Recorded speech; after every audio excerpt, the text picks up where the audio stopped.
नाही नाही नाही, ज्ञानोबा म्हणतात तळलेल्यावर एकच पकवान, एकच पकवान सगळ्याला वाढलं जातं. तसं हे सगळं आध्यात्मिक क्षेत्रामध्ये तसंच आहे. ज्याची जशी सेवा असेल तसं त्याला पुण्य प्राप्त होत असतं. सर्वांना एकच लाभ सांगितलेला आहे. ज्ञानोबा सांगतात ज्यांनी श्रवण केलं, पठन केलं, वाचन केलं त्याला मोक्ष जिथं बसल्यानंतर विठाला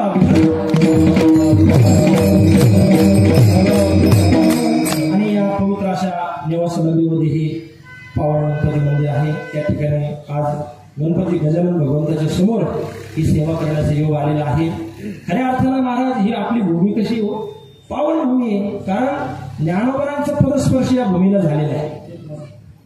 महाविष्णूचा अवतार सखा माझा ज्ञानेश्वर, महाविष्णूचा अवतार असणारे भगवान ज्ञानोबा आहे.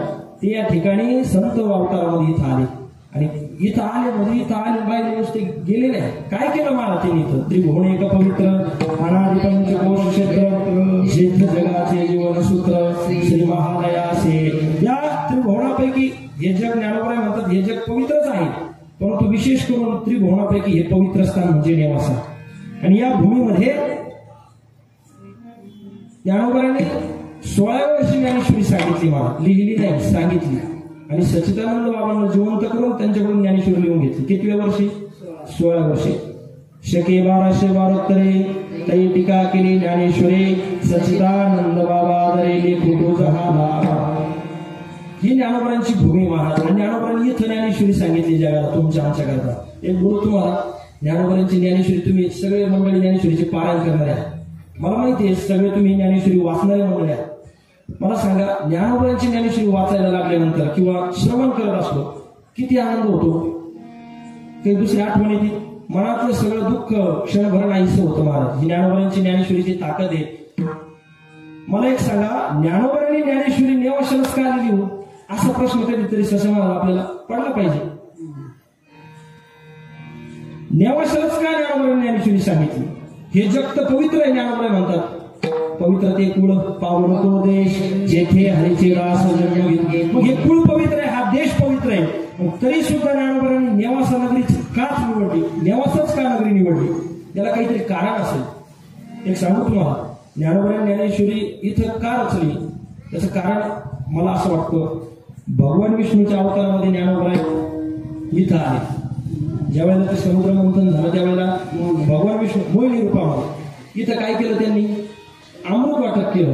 आणि मग तेच भगवान विष्णूचा अवतार ज्ञानोबा आहे. मग ज्ञानोबांना कदाचित असं वाटलं असावं की आपण इथं त्यावेळेला अमृताचं वाटप केलं, मग आता आपण इथं ज्ञानामृत वाटलं पाहिजे म्हणून ज्ञानोबा कदाचित इथं आले असं. हा एक अर्थ आहे. आणि ज्ञानोबा ज्ञानेश्वरी इथंच का लिहिली महाराज?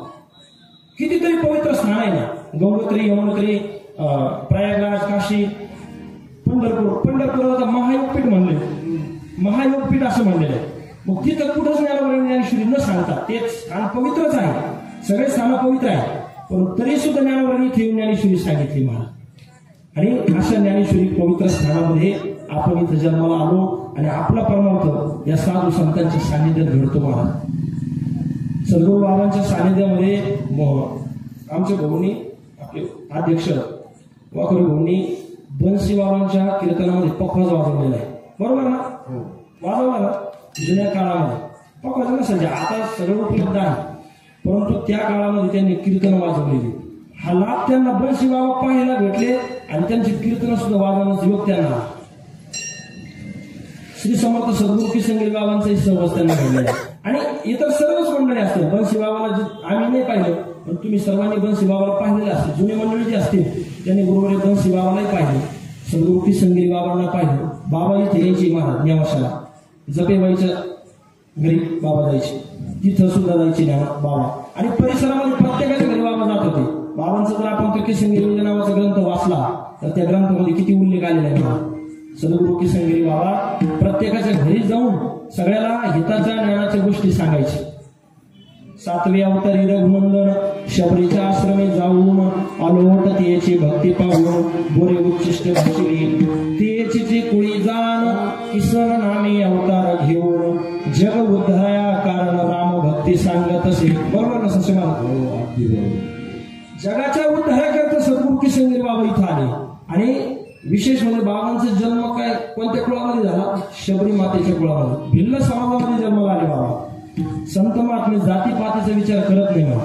न पाहिया ती कुळाचा विचार फक्त करुणाकर ज्ञानाबाई. संत जातीचा विचार करत नाही. ते फक्त येतात केवळ आणि केवळ तुमचा आमचा उद्धार व्हावा.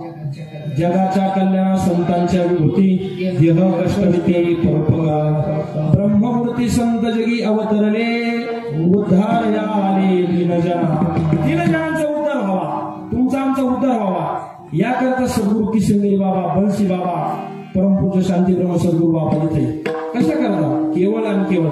महाराज बैरवडीला भाऊ तुम्ही आता पाहिलेलं बैरवडीला किती हत्या व्हायची पहिली पशु हत्या. सद्गुरू किशनगिरी बाबांनी आणि सद्गुरू बाबांनी ती पशु हत्या थांबवली बाबा. नुसतं बैरवडीचं नाव घेतलं म्हणजे बैरवडीतच होते असं नाही. जेवढी परिसरामध्ये हत्या होत होती सगळी पशु हत्या बाबांनी थांबवली. आणि हे जे बाबांचं वर्णन काय करावं महाराज? सद्गुरू किशनगिरी बाबांनी वयाच्या 8व्या वर्षी, कितव्या वर्षी?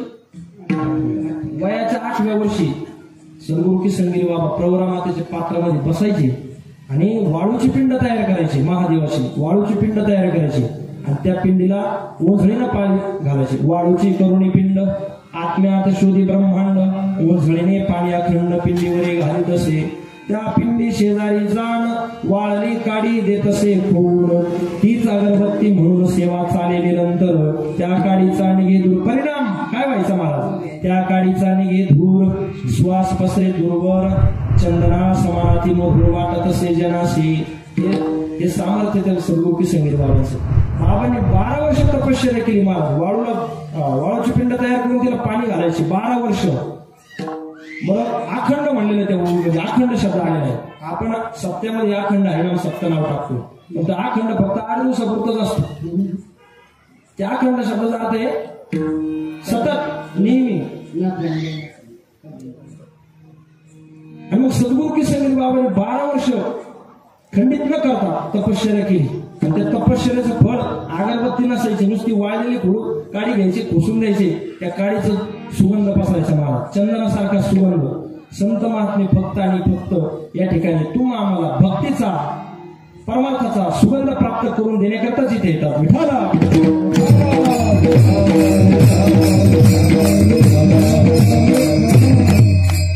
सद्गुरू किशनगिरी बाबा त्यांच्या कृपा आशीर्वादाने हा कार्यक्रम या ठिकाणी संपन्न होतोय.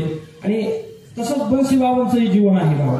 या साधू महात्म्याचं का वर्णन करायचं एक सांगतो तुम्हाला. मी नेहमी या 2-3 महात्म्याचं वर्णन करतो कीर्तनात. का करतो तर हे महात्मे इथं आले, त्यांना इथे येऊन त्यांनी जगाकरता इथं ते झिजले, वनवन फिरले, कणकण झिजले दुःखी लोकांसाठी. मला सांगा ते आपल्यासाठी इथे येतात, आपला उद्धार व्हावा ही त्यांची अपेक्षा असते.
आपलं कल्याण व्हावं ही संतांची अपेक्षा असते. व्हावे कल्याण सर्वांचे, दुःखी कोणी असू नये ही संतांची भावना असते.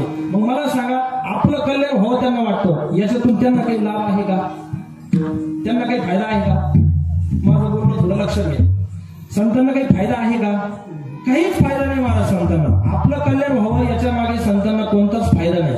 पण तरी सुद्धा संत इथं येतात आणि आपलं कल्याण व्हावं ही त्यांना अपेक्षा असते. संतांना कोणताच फायदा नाही आणि तरी संत इथे येतात आणि आपल्याकरता कार्य करतात. तसंच जीवन सद्गुरू बाबांचं आहे. आपण आता सर्वजण डोळ्याने बाबांना बघतो महाराज. काय बाबांचं अलौकिक जीवन आहे महाराज. बाबांचं सहवास आम्हाला आमच्या जीवनामध्ये घडतोय. खऱ्या अर्थानं आमचं काहीतरी परम भाग्य असेल, मागच्या जन्माची पुण्य असेल, आई वडिलांची पुण्य असेल, त्यांच्या पुण्याईनं सद्गुरू किशनगिरी बाबांना आम्ही पाहिलं नाही, परंतु सद्गुरू परमपूज्य शांतीब्रह्म सद्गुरू बाबांचा सहवास आपल्याला सर्वांना घडतोय, आम्हाला जवळून घडतोय महाराज. काय जीवन आहे बाबांचं महाराज. नुसतं एखादा साधक तर तापाने पोळलेला असला, संसाराने दुःख झालेलं असतं महाराज. रोहित महाराज, संसाराने त्रस्त झालेला जरी एखादा व्यक्ती बाबांकडे गेला आणि बाबांच्या चरणावरती नतमस्तक त्याने ठेवलं तरी सुद्धा काय लाभ होतो. ज्ञानोबा सांगतात, जयाचे नाव तीर्थ राहो, दर्शनी प्रशस्तीशी ठाऊ, जयाचनी संगी ब्रह्मभाव भ्रांतासी गा.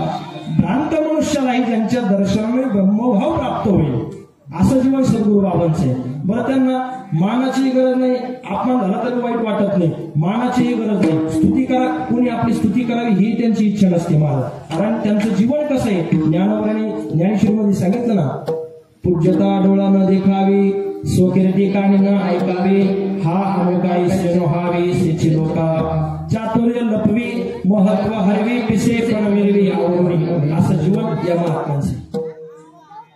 स्वच्छ जीवने सर्वांग निर्मळ, चित्त जैसे गंगाजळ, मुखी अमृताची वाणी, देह देवाचे कारणे. महाराज, हे महात्मे परत आपल्याला भेटतील न भेटतील सांगता येत नाही महाराज. इथं आले आणि एक मी आमच्या गुरुवर बाबांच्या मुखातनं, आळंदीचे गुरुवर शिंदे माऊलींच्या मुखात एक वाक्य ऐकलं होतं की ज्या भूमीमध्ये संत महात्मे राहतात ती भूमीला ते जोपर्यंत ते महात्मे तिथं आहे तोपर्यंत तिथं कोणताच त्रास नसतो, कोणतंच दुःख त्यांच्या जीवनामध्ये प्राप्त होत नाही.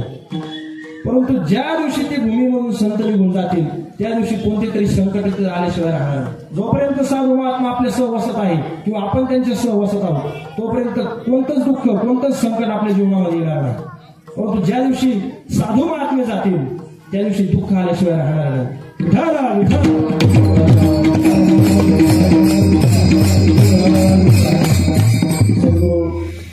चरणी नतमस्तक होतो आणि माझं चिंतन सेवेला ओढतो.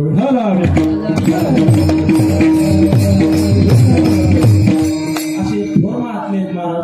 आणि जवळून जर महात्म्याला पाहायचं असेल तर आपण फक्त ज्ञानोबरांना पाहिलं नाही, तुकोबरांना पाहिलं नाही, परंतु आपल्याला जर ज्ञानोबरा तुकोबरा कसे असतील हे जर अनुभवायचं असेल तर बाबांची संगत जरूर करा महाराज. त्यांच्या सानिध्यात गेल्यानंतर साक्षात ज्ञानोबराचं तुकोबराचं दर्शन आपल्याला होतं महाराज. नाथ महाराजांचं दर्शन होतं. या वारकरी संप्रदायामध्ये शांती ब्रह्म पदवी 1 नंबर कोणाला प्राप्त झाली असेल तर पैठण निवासी शांती ब्रह्म, एक नाथ बाबांना ही 1 नंबर शांती ब्रह्म पदवी प्राप्त झाली. दुसरी शांती ब्रह्म पदवी जर कोणाला प्राप्त झाली असेल तर आळंदीचे जोग महाराज वारकरी शिक्षण संस्थेतले सर्वांचं श्रद्धास्थान गुरुवर कुरेकर बाबांना शांती ब्रह्म पदवी प्राप्त झाली. आणि तिसरी शांती ब्रह्म पदवी जर कोणाला प्राप्त झाली असेल तर आपल्या देवगडच्या सद्गुरू बाबांना प्राप्त झाली.